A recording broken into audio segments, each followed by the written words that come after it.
akan bertanya langsung kepada Ketua Tim Riset Penelitian Vaksin COVID-19 yang sudah datang ke Indonesia oleh dosen langsung Fakultas Kedokteran Unpad, Profesor Kusnadi Rusmil. Ikuti saya. Saya sudah bersama dengan Prof. Kusnadi Rusmil sebagai Ketua Tim Riset dari vaksin COVID-19 dari Fakultas Kedokteran Universitas Padjadjaran Bandung ya, Prof ya. Betul. Prof, kita bisa buka masker? Ya, boleh ya. Tetap, oke. Yeah. Klarifikasi dulu ya, Prof ya. Benar ini akan diuji cobakan di bulan Agustus 2020? Iya, betul. Persiapannya sejauh ini sampai di awal Agustus seperti apa? Oh, gini. Kalau izin dari Komite Etik itu keluar, insya Allah hari Senin itu, tadi kemarin udah dibicarakan, ada perbaikan-perbaikan, tambahan-tambahan untuk menambah pemeriksaan. Maksudnya supaya si subjeknya itu aman tentunya. Jadi Komite Etik kita bekerja sangat profesional, sehingga itu tidak akan merugikan daripada subjek penelitian, ya. Sehingga saya harus menambah pemeriksaan lagi, yaitu PCR.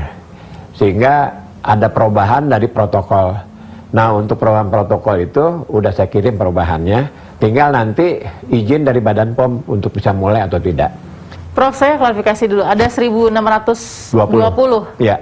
Jumlah subjek manusia yang dibutuhkan untuk uji klinis ini ya. Kenapa Prof 1.620? Itu udah dihitung secara statistik. Jadi dihitung jumlah secara statistik, kami memerlukan kurang lebih 1.620 orang. Dan itu udah diperhitungkan berapa persen yang kira-kira drop out. Apakah dia nantinya dalam perjalanannya sakit atau ada halangan lain, itu secara statistik udah diperhitungkan. Jadi kami perlu 1.620 di fase 3. Fase 3 kan udah tinggal begitu fase 3 selesai, udah bisa dijual kan vaksin ini gitu loh. Setelah ada izin dari Badan POM. Tetap bisa nggak kondisi-kondisi orang yang punya komplikasi penyakit bawaan atau riwayat tetap menggunakan vaksin ini? Iya, kan udah disuntik nih orangnya, kan kita ikutin. Kan diikutin, jadi gua suntik terus baru ketemu 7 bulan lagi, enggak. 3 hari sebelum dilakukan penyuntikan itu udah tanya-tanya. Periksa darah, terus periksa EKG, ya, terus kemudian dilihat, nah kalau udah setelah itu baru dilakukan imunisasi. Kan sebelumnya udah periksa darah bahwa orangnya ini sehat. Setelah diimunisasi, lemes mendadak nggak orangnya? Atau timbul gimana gitu. Kalau lemes tandanya ada reaksi kan? Kan biasanya kalau orang nggak kuat tuh langsung kayak kan alergi atau gimana, dilihat alergi atau tidak. Ya 30 menit pertama. Terus dilihat sini, bengkak nggak? Ya gitu loh, ada bengkak, ada merah nggak? Ada timbul benjolan atau tidak? Dilihat itu. Kita baca beberapa kali ada statement-statement bahwa nanti akan ada asuransi. Ada, betul. Untuk para relawan. Ini bentuknya insentif juga atau hanya asuransi jika ada apa-apa? Insentif nggak ada, insentif ini sukarela. Jadi orang yang ikut sama kita nggak dibayar kok. Ya, cuman mereka datang diganti uang transport. Sekali datang untuk transport dan mengganti waktunya gitu ya, nggak banyak, 200.000. Asuransi seperti apa, Prof? Asuransinya itu kalau sakit bisa berobat kemana aja, gitu loh. Kalau sakit apapun selama ikut penelitian bisa berobat kemana aja. Itu rentang berapa bulan, Prof, asuransi? 9 bulan. Pokoknya sampai selesai penelitian ini. Ya. Nah, mereka ini semua mengajukan diri atau dicari? Ya saya cari dah pasti. Kan saya kan pakai brosur. Yang saya kasih brosur kan tentu belum tentu mau ikut. Silahkan baca ini loh. Nanti dampaknya begini, gini gitu. Yang mau ikut mangga, yang nggak ikut ya nggak apa-apa. Sekarang aja yang daftar sih sudah banyak. Saya bilang belum gitu loh. Nah, teman-teman saya, dan boleh nggak? Iya, tapi jangan asal nggak lewat umurnya 59 tahun. Ya, jangan. Yang dari luar kota aja teman-teman saya dokter mau berangkat bareng-bareng ke sini, mau pengen disuntik, saya bilang nggak bisa. Karena kan tinggalnya dia di Jakarta. Ya. Kalau di Jakarta kan kita susah memantaunya.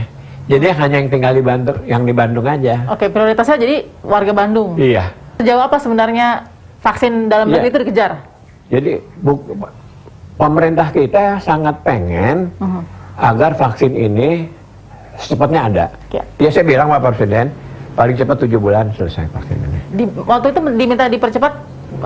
Nanyain, jadi kan tentu kan seorang pimpinan negara pengen lebih cepat lebih bagus. Dia bilang bisa nggak 3 bulan, saya bilang mungkin tadi perpanjang.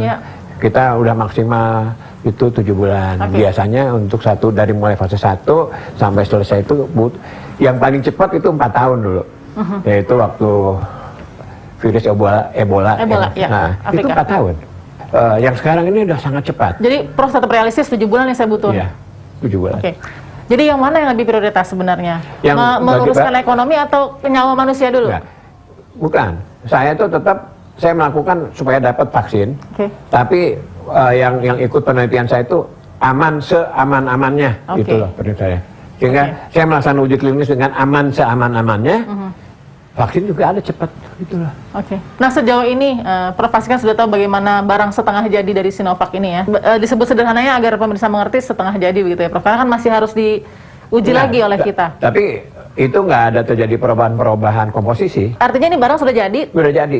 Tinggal di packaging saja? Di packaging. Uji klinis? Uji klinis. Bagaimana jika vaksin ini tidak memberikan kekebalan atau memberikan sistem imun yang baik terhadap COVID-19? Ya, saya itu kan udah pelajari. Ya, dalam fase 1, fase 2.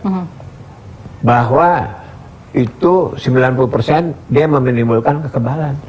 90%? Iya. Bahkan bukan 90%, 96%. 96%. Coba nanti lihat tuh di laporannya di WHO bahwa fase 1, fase 2 hasilnya 96%, ada yang 97%. Dan saya kalau mamanya vaksin ini nggak tinggi imunogenisnya, saya nggak mau uji klinis di sini. Pasti tolak langsung? Langsung tolak. Saya kan orang Indonesia. Saya punya harga diri dong. Sebenarnya yang Prof tahu juga, kita sudah sampai fase berapa sih Prof untuk vaksin dalam negeri yang dikejar dari kemarin itu? Dari Universitas Airlangga misalnya dan lain-lain misalnya. Teman-teman Airlangga itu bagus. Itu namanya vaksin merah putih. Ya, vaksin merah putih. Nanti kalau dia udah siap, kita akan produksi itu. Tapi sekarang belum siap. Karena kita perlu waktu dekat. Jadi dia udah dapat calonnya. Bibitnya ya? Bibitnya. Nanti dia perlu uji klinis. Ada binatang, percobaan, kemana apa. Nah itu baru sampai situ. Baru di fase 1? Nah itu perlu waktu. Fase 1, fase 2, fase 3. Nah nanti kalau udah dia sampai fase 3, kita ganti itu yang dari sana pakai yang kita punya. Ini harus diganti ya Prof? Iya. Bukan diambil pasarnya ya Prof? Bukan diambil pasar, ganti. Nanti Bio Farma pasti akan ganti karena itu vaksin merah putih. Kita doakan semoga semua anggota tim riset sehat terus agar nanti proses di Agustus lancar. 96% berhasil ya Prof? Berhasil. Kita doakan yang terbaik. Terima kasih Prof. Sehat selalu Prof ya. Kita temukan fakta berikutnya.